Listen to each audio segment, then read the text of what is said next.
तो क्या अखिलेश यादव से नाराज आजम खान अब सपा का साथ छोड़ने जा रहे हैं?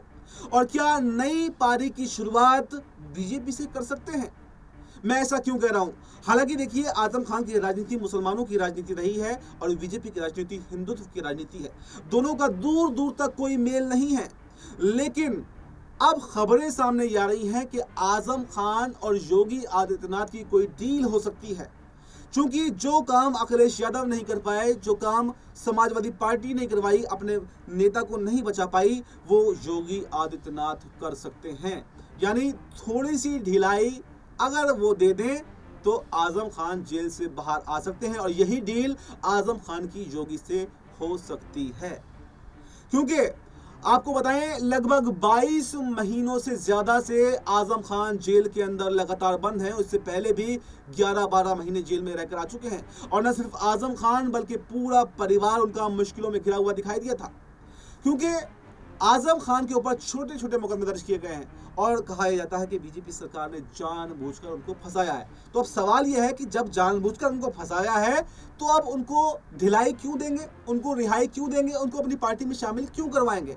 इस पर विस्तार से चर्चा करते हैं। देखिए, जब से आजम खान जेल के अंदर गए हैं तब से काफ़ी बार ये चर्चाएं हुई कि आजम खान समाजवादी पार्टी का साथ छोड़ देंगे, मायावती की पार्टी में चले जाएंगे, आज़ाद समाज पार्टी में चले जाएंगे, इस पार्टी में चले जाएंगे, उस पार्टी में चले जाएंगे। लेकिन किसी पार्टी पर जाने की जो इच्छा है वो आजम खान ने जाहिर नहीं की और खुलेआम इस पर कुछ भी दो शब्द जो उन्होंने नहीं बोले। लेकिन अब जो बीजेपी में जाने की चर्चाएं हुई हैं, इसको लेकर मामला गर्मा गया है। और ये चर्चाएं इसलिए भी हैं कि जो कोई नहीं कर पाया वो बीजेपी उनके लिए कर सकती है। मैं इसको थोड़ा ओवैसी से जोड़कर आपको दिखाना चाहता हूं। देखिए, ओवैसी जो हैं, जहां जहां जाते हैं, चुनाव लड़ते हैं, उसका सीधा फायदा किसको मिलता है?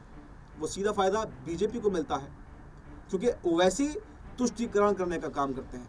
मुस्लिम वोट बैंक को जो है वो अपने पाले में लेकर के आते हैं, जिससे विपक्ष का खेल बिगड़ता है और यहाँ पर बीजेपी को जीत मिल जाती है। तो इसी चक्रव्यूह में यही खेल अब आजम खान के जरिए से बीजेपी खेलने की कोशिश कर रही है। क्योंकि 2027 का रास्ता बीजेपी के लिए आसान होने वाला नहीं है। 2024 के नतीजों ने यह बता दिया कि अगर कोई बड़ा गेम प्लान नहीं किया गया, अगर विपक्ष के वोट में, समाजवादी पार्टी के वोट बैंक में सेंधमारी नहीं की गई, अगर ऐसे ही मुसलमानों का वोट बैंक अखिलेश यादव को मिलता रहा तो फिर बीजेपी जीत नहीं पाएगी। और 2027 में अगर जीत नहीं पाई तो 29 में भी सफाया हो जाएगा, ये भी क्लियर है।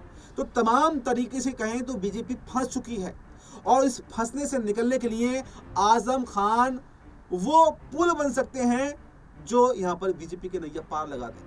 अब बताते हैं कैसे। क्योंकि आजम खान मुसलमानों की राजनीति करते रहे हैं, मुस्लिम वोट बैंक उनके पास में है।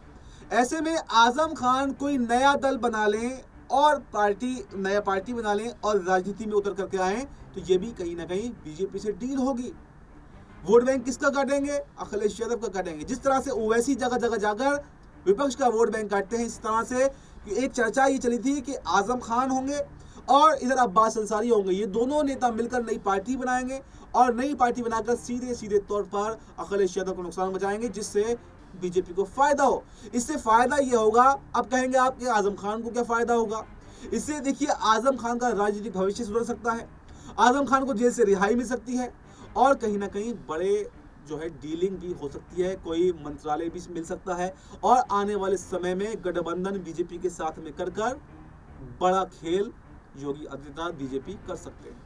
हालांकि देखिए, मुस्लिम नेताओं को ना तो आगे बीजेपी बढ़ाती है और ना ही उनके साथ में गठबंधन करती है, क्योंकि ओवैसी के साथ में गठबंधन भी नहीं किया गया है।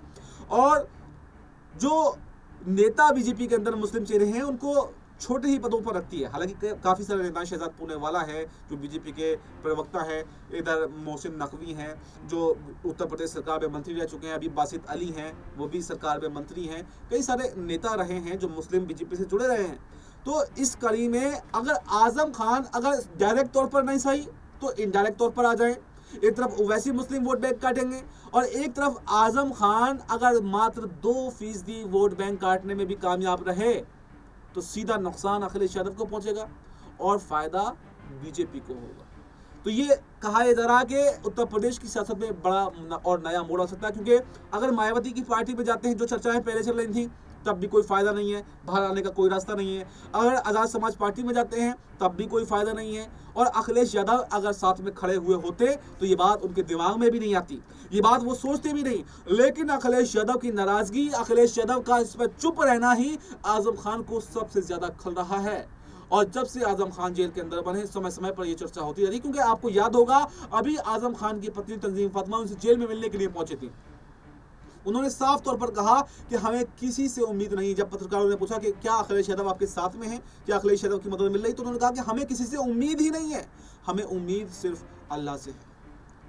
तो उसके बाद में अभी चर्चाएं चल रही हैं कि उस उम्मीद पर अब बीजेपी खरा उतरेगी। और अगर आजम खान बीजेपी से डील कर लेते हैं, योगी आदित्यनाथ से डील कर लेते हैं, तो आजम खान को रिहाई मिल सकती है।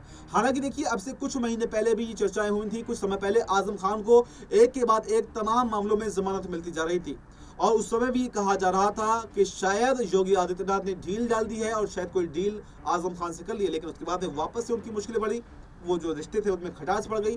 लेकिन अब दोबारा से इस बात की चर्चा होना ये बता रहा है कि आखिर अंदर खाने कुछ ना कुछ तो पकड़ा है, क्योंकि 2024 के नतीजों ने योगी आदित्यनाथ को तोड़ कर रख दिया है। एक तरफ केशव प्रसाद मौर्य ही अपनी पार्टी पर, योगी आदित्यनाथ की कुर्सी पर जो है वो तरह तरह के आरोप लगा रहे हैं, सीएम कुर्सी छीनना चाह रहे हैं। तो कहीं ना कहीं योगी की कुर्सी को बचाने के लिए आजम खान वरदान साबित हो सकते हैं, और आजम खान को जेल से बाहर निकालने के लिए भी योगी आदित्यनाथ वरदान साबित हो सकते हैं। तो ये देखना दिलचस्प रहेगा कि अगर आजम खान बीजेपी का साथ छोड़ देते हैं तो क्या अखिलेश यादव उनको मनाने की कोशिश करेंगे, उनको अपने पाले में लाने की कोशिश करेंगे, या फिर 2027 के चुनावों में अखिलेश यादव ने जो सपना देखा था वो सपना एक बार फिर से सपना ही रह जाएगा और राज्य में एक बार फिर से बीजेपी की सरकार बनती हुई दिखाई देगी। और जो बीजेपी दांव आजम खान पर खेलने की कोशिश कर रही है, यानी कि या तो पार्टी में शामिल या फिर नई पार्टी बनाकर अखिलेश का वोट बैंक काटना, तो क्या बीजेपी इसमें कामयाब हो पाएगी?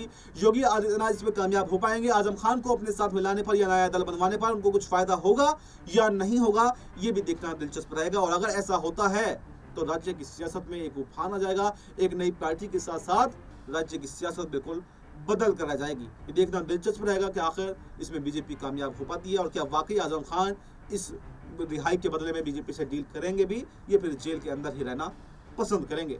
इस पूरे मुद्दे पर आपकी क्या राय है? आपको क्या कुछ लगता है कि आजम खान को क्या करना चाहिए? क्या बीजेपी के साथ जाना चाहिए, नई पार्टी बनानी चाहिए, या फिर अखिलेश के साथ ही रहना चाहिए? आपकी जो भी राय हो कमेंट बॉक्स में जरूर बताकर जाएं। फिलहाल हमें दीजिए इजाजत। नमस्कार।